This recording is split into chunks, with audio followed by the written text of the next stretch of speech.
멀다 하고 총기 난사 사건이 또 발생했습니다. 오늘 오전 켄터키주 루이빌의 한 은행에서 5명의 사망자를 비롯해 총 13명의 사상자가 발생했습니다. 한인 2명이 포함된 팬데믹 긴급지원금 사기 일당 8명이 연방검찰에 의해 기소됐습니다. 뉴욕시 공립초등학교들이 총기 폭력으로부터 학생들을 보호하기 위해 오는 5월부터 정문을 걸어 잠글 것이라고 밝혔습니다. 뉴욕시가 폭증하는 온라인 택배 배송으로 인한 교통 혼잡과 트럭들의 이중 주차 문제를 해결하고자 마이크로 허브 친환경 정책을 실시합니다. 미국 내 6번째로 큰 규모를 자랑하는 PNC은행이 오는 6월 47개 지점의 문을 닫을 것이라고 발표했습니다. 폐쇄될 지점들 중 절반가량이 뉴욕, 뉴저지 일원에 집중됐습니다.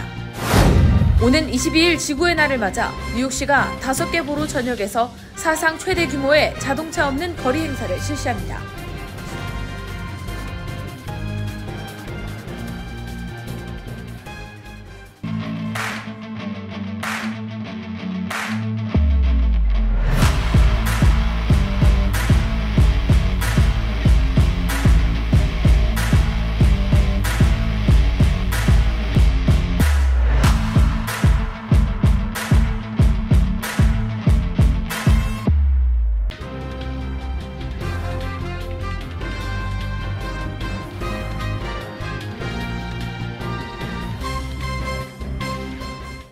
여러분 안녕하십니까?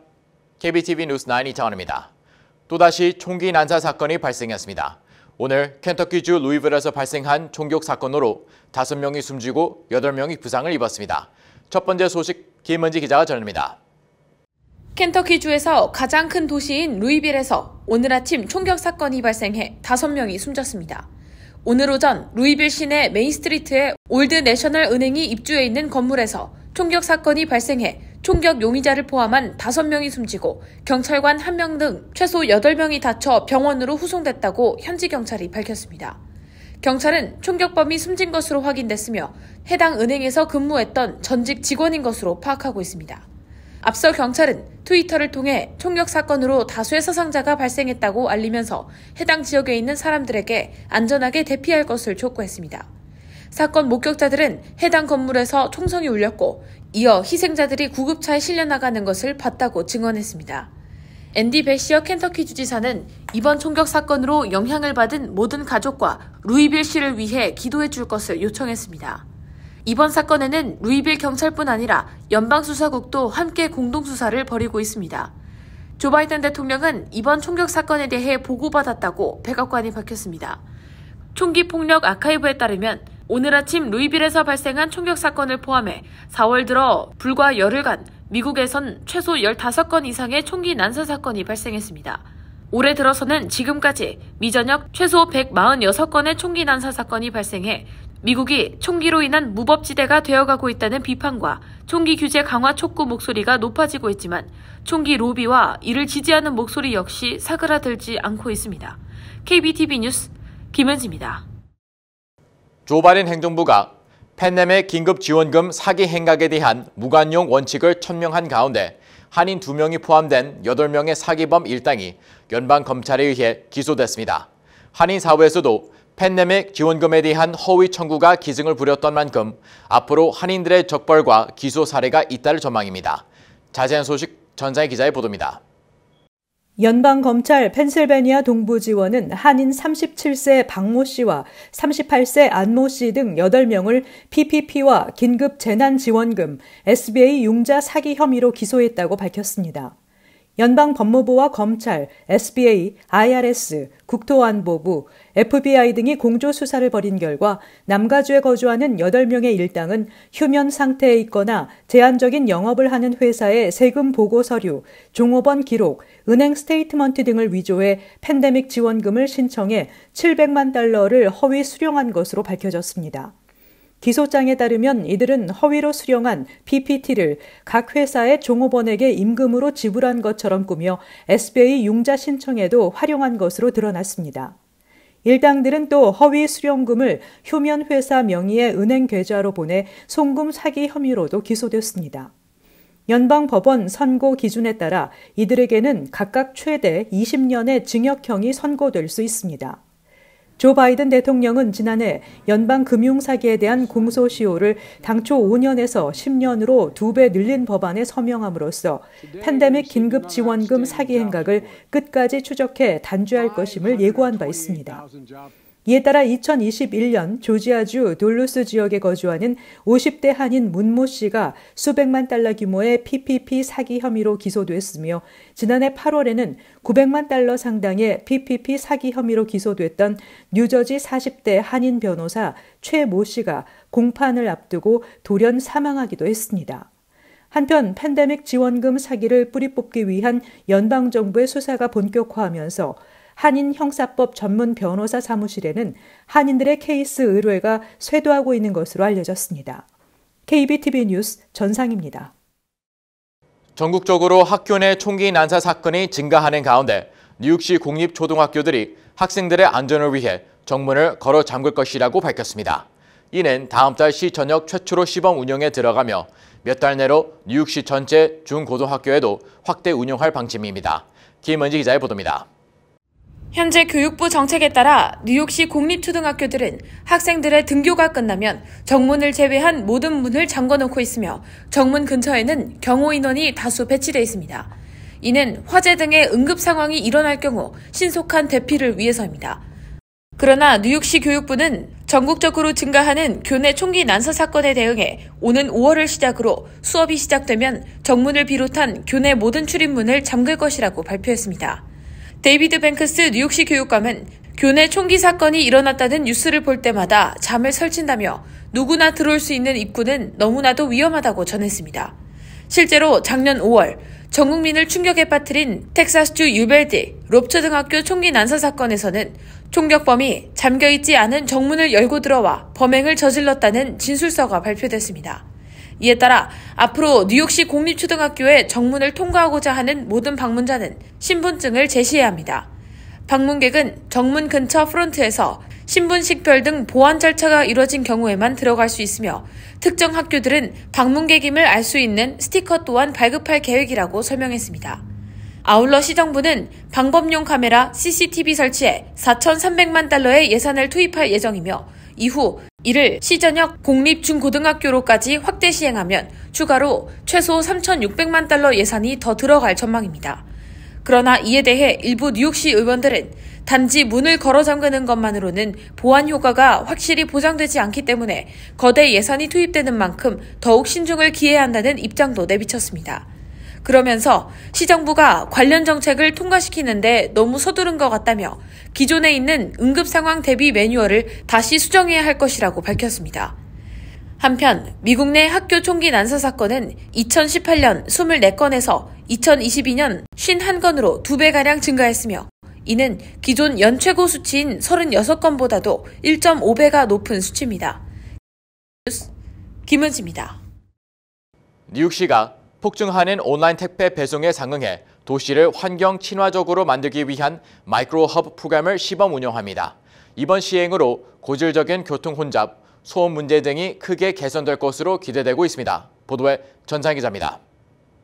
뉴욕시는 갈수록 늘어나는 택배 트럭 운행에 따른 교통 혼잡과 탄소 배출을 줄이기 위해 이른바 친환경 배송 시스템인 마이크로 허브 프로그램을 올 여름부터 시범 시행한다고 밝혔습니다. 뉴욕시는 시내 5개 보로 전역에서 시범 시행 후 앞으로 연구와 타당성을 검토하게 됩니다. 마이크로 허브 프로그램은 인구 밀도가 높고 택배 물량이 많은 도심지나 주택가의 경우 현행처럼 택배 트럭이 직접 배달하는 방식이 아닌 중간 배송 공급 센터인 마이크로 허브를 도시 곳곳에 설치해 전기밴, 전기자전거, 카트 등 보다 작고 친환경적인 운송수단으로 물품을 옮겨 배송하는 방식입니다. 시 당국은 올해 7월 1일 이전까지 고가 차도 및 고가 철도 아래 공간 등 20여 곳에 마이크로 허브를 설치할 계획입니다. 시교통국과 시의회는 마이크로 허브 프로그램 시행으로 뉴욕시의 고질적인 교통 혼잡, 특히 이중주차와 소음 문제 등이 크게 개선될 것으로 기대하고 있으며 탄소 배출량이 감소해 대기오염이 줄어드는 일석이조의 효과까지 있을 것으로 예상하고 있습니다. 시교통국 자료에 따르면 코로나19 팬데믹 이전 뉴욕시 배송의 60%는 시내 주요 도로에 위치한 상점이 대부분이었는데 팬데믹 이후 배송의 80%가 주택가로 변경됐습니다. 즉 팬데믹 기간을 거치면서 주거 지역의 트럭 배달, 트럭 교통량이 급증했다는 분석입니다. 또한 현재 뉴욕 시민의 절반가량은 일주일에 한 번 정도 소포를 배달받고 있지만 5명 중 1명은 일주일에 최소 4번 이상 소포를 배달받고 있습니다. KBTV 뉴스 전상입니다. 미국 내 6번째로 큰 규모로 자랑하는 PNC 은행이 오는 6월 47개 지점에 문을 닫을 것을 발표했습니다. PNC 측은 온라인 뱅킹 이용자의 증가로 인해 실제 지점을 일부 닫는 선택을 내렸다고 설명했습니다. 폐쇄될 예정인 전국의 47개 지점 가운데 약 절반가량인 20개가 뉴욕 뉴저지 일원인 것으로 파악됐습니다. 김용성 기자의 보도입니다. 은행들이 휴대폰이나 컴퓨터를 통해 통장을 관리할 수 있는 어플들을 개발하면서 사람들이 은행 지점을 직접 찾아가 계좌이체나 은행 사기 등의 문제를 문의할 필요가 없어졌습니다. 5,570억 달러 자산을 갖고 있는 PNC 은행은 이 같은 온라인 뱅킹 이용자 증가 추세의 영향으로 최근 47개의 은행 지점을 다가오는 6월 23일 폐쇄한다고 발표했습니다. PNC가 지점 문을 대거 닫은 건 이번이 처음이 아닙니다. PNC는 2022년 은행 지점의 수를 2023년에 96개로 줄일 계획을 발표했으나 이후 폐쇄할 지점을 추가하며 77개 지점만을 남길 전망입니다. 이번 발표를 통해 버지니아, 메릴랜드, 텍사스, 펜실베니아 등 약 15개 주에서 47개의 지점들이 추가로 폐쇄될 전망이며 이 중 20개는 뉴욕과 뉴저지의 이스트 메도우, 플러싱 등 지역의 지점들입니다. 온라인 뱅킹 이용자의 증가로 인해 지점 문을 닫는 건 PNC뿐만이 아닙니다. 지난 10월 시티즌은행은 27개 지점의 문을 닫았으며 추후 폐쇄될 지점을 추가할 것이라는 발표를 남긴 바 있습니다. 이는 은행이 사용하는 지출을 줄이기 위해서입니다. 온라인 뱅킹은 지점들과는 달리 현장에서 일하는 직원을 다수 채용할 필요가 없기 때문에 인건비로 사용되는 지출을 대폭 줄일 수 있습니다. 이는 은행들이 지점 운영 대신 온라인 뱅킹의 질 향상에 집중하겠다는 의미로 풀이됩니다. 그러나 일부 은행 이용객들은 인터넷 뱅킹으로는 해결할 수 없는 문제들이나 은행원들과 직접 상담하기를 원하는 문제들을 위해 은행 지점들이 필요하다고 얘기합니다. 한 이용객은 인터넷 뱅킹이 편한 건 맞지만 그렇다고 지점이 필요 없어지는 건 아니다 라고 전했습니다. 이에 PNC 은행 대변인은 고객들이 특정 문제를 해결할 때에는 전문가들이 배치되어 있는 은행 지점들을 방문하기를 원하는 것을 알고 있다며 남아있는 지점들과 인터넷 뱅킹을 병행해 가장 효율적인 방법으로 고객들을 만족시키는 방법을 찾고 있다고 전했습니다. KBTV 뉴스 김용성입니다. 오는 22일은 지구의 날입니다. 뉴욕시는 5개 보로 전역에서 올해 사상 최대 규모의 자동차 없는 거리 Car Free Earth Day 행사를 실시합니다. 자세한 소식 전창희 기자의 보도입니다. 뉴욕시 교통국이 지구의 날을 맞아 사상 최대 규모의 차 없는 거리 행사 프로그램을 발표했습니다. 이다니스 로드리게스 교통국장은 4월 22일 지구의 날을 기념해 대자연에 감사하는 마음으로 행사를 치르게 되며 뉴욕시 5개 보로 전역에서 7개의 시그니처 행사도 있을 예정이라고 발표했습니다. 뉴욕시 교통국 주관으로 매년 실시되는 이 행사는 기후변화와 지속 가능한 대체 교통수단들의 중요성을 알리는 한편 이에 대한 교육의 중요성을 강조하고 있습니다. 사상 최대 규모의 차 없는 거리 행사 프로그램은 이벤트 장소에서 각종 공연이 펼쳐지며 그 밖에 총 23개 지역사회에서 교통부 주관의 특색 있는 행사들이 진행됩니다. 또한 행사에는 피트니스 트레이닝과 함께 경품 및 교육 활동 등 다채로운 이벤트가 진행될 예정입니다. 교통부가 발표한 7개 시그니처 이벤트가 이루어지는 대표적인 장소들로는 맨하탄 지역에서는 다이크만 스트리트과 세인트 니콜라스 에비뉴, 브로드웨이 등 3곳이 있습니다. 특히 맨하탄의 다이크만 스트리트에서 브로드웨이, 라 마리나 스트리트까지 이어지는 행사 중 다이크만 가든에서는 다양한 공연이 펼쳐지고 메트로폴리탄 뮤지엄 근처에서는 아트 활동들을 선보일 예정입니다. 한인들이 많이 거주하는 퀸즈 지역에서는 우드사이드 애비뉴 76 스트리트에서부터 79 스트리트까지 행사가 진행됩니다. 퀸즈 지역 행사에서는 뉴욕시 이민국과 퀸즈보로 댄스, 인권단체 등이 나서 행사를 준비하고 있습니다.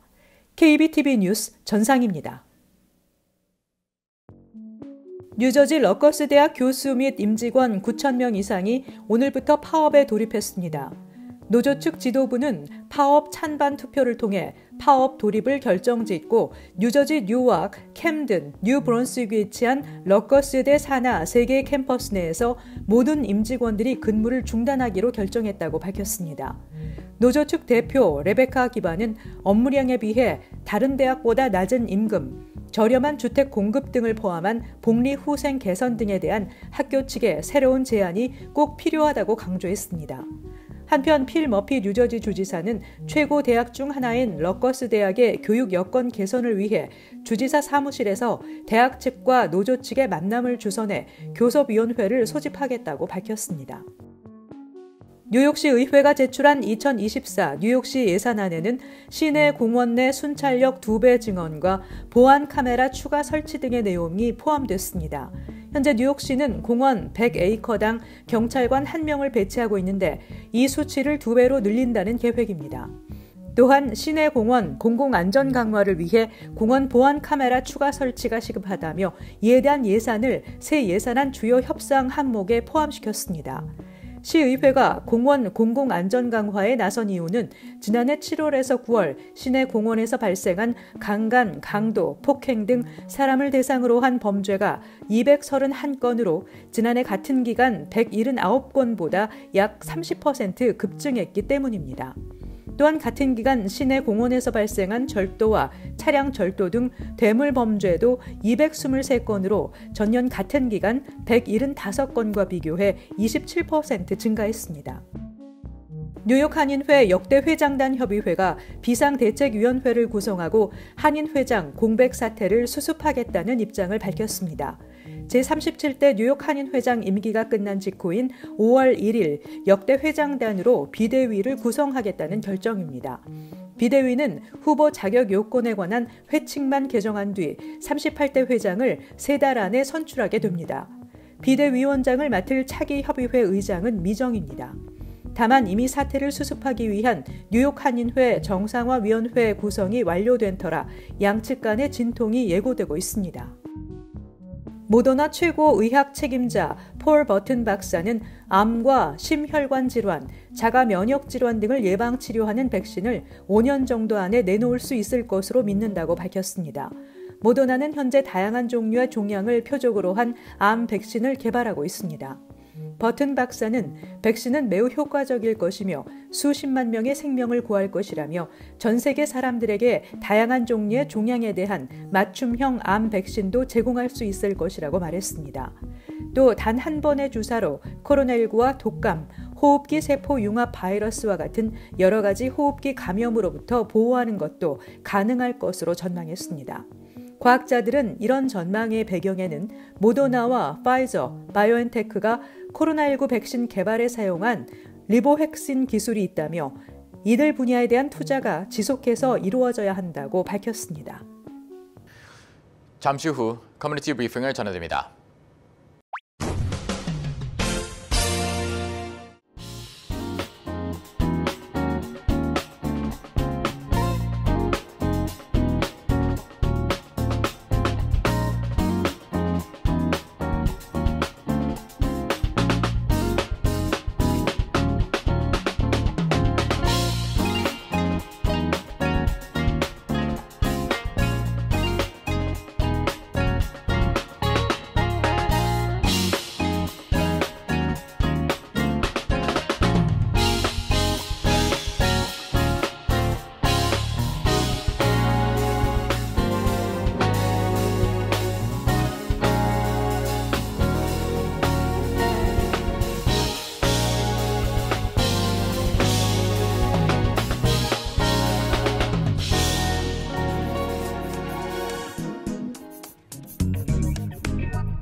이어서 환율과 증시 전해드립니다.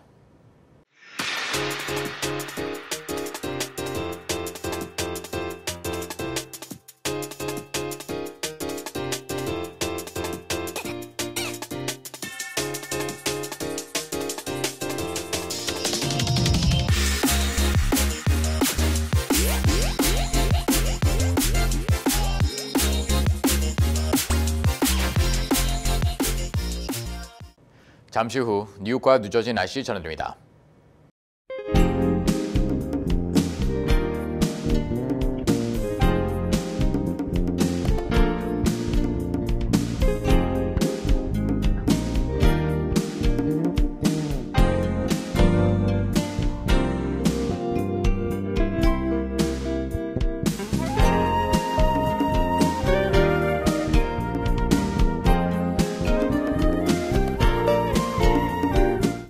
KBTV 뉴스9 마칩니다. 오늘도 시청해주셔서 감사합니다. 편안한 밤 보내시기 바랍니다.